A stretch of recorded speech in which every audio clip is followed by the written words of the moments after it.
സംഗീത സംവിധായകൻ ഗോപി സുന്ദറുമായുള്ള ബന്ധം പിരിയാനുള്ള കാരണം വ്യക്തമാക്കി അമൃത സുരേഷ്.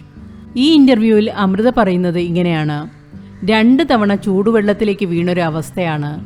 ഞങ്ങൾക്ക് ഒരു കോമൺ ലാംഗ്വേജ് ഉണ്ടായിരുന്നു, അത് സംഗീതമായിരുന്നു. അല്ലാതെ ഞങ്ങൾക്കിടയിൽ അടിയോ ഇടിയോ ഗാർഹിക പീഡനം പോലൊരു വിഷയമോ ഒന്നും ഉണ്ടായിട്ടില്ല.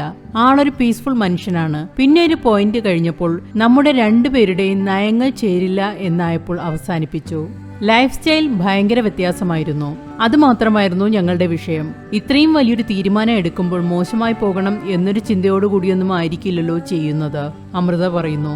ഗോപി സുന്ദറുമായി പിരിഞ്ഞെങ്കിലും ഒരിക്കലും അദ്ദേഹത്തെ കുറ്റപ്പെടുത്തി അമൃത പ്രതികരിച്ചിട്ടില്ല. മാത്രമല്ല, അമൃത ബാല വിവാദങ്ങളുടെ സമയത്ത് അമൃതയെ ഗോപി സുന്ദർ പരസ്യമായി പിന്തുണയ്ക്കുകയും ചെയ്തിരുന്നു. അതേസമയം തന്റെ ആദ്യ ഭർത്താവായ ബാലയിൽ നിന്ന് താൻ കൊടിയ പീഡനമാണ് നേരിട്ടതെന്ന് അമൃത വെളിപ്പെടുത്തിയിരുന്നു. ശാരീരികമായും മാനസികമായും ദ്രോഹം സഹിക്കവയ്യാതെയാണ് തനിക്ക് ആ വീട് വിടേണ്ടി വന്നത്.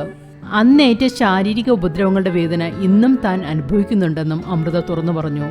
ആദ്യ ബന്ധത്തിൽ നിന്നും വ്യത്യസ്തമായി വളരെയധികം സ്നേഹിക്കപ്പെടുന്നുവെന്ന തോന്നൽ ഗോപി സുന്ദറുമായുള്ള ബന്ധത്തിൽ താൻ അനുഭവിച്ചതായി അമൃത മനസ്സു തുറന്നിരുന്നു.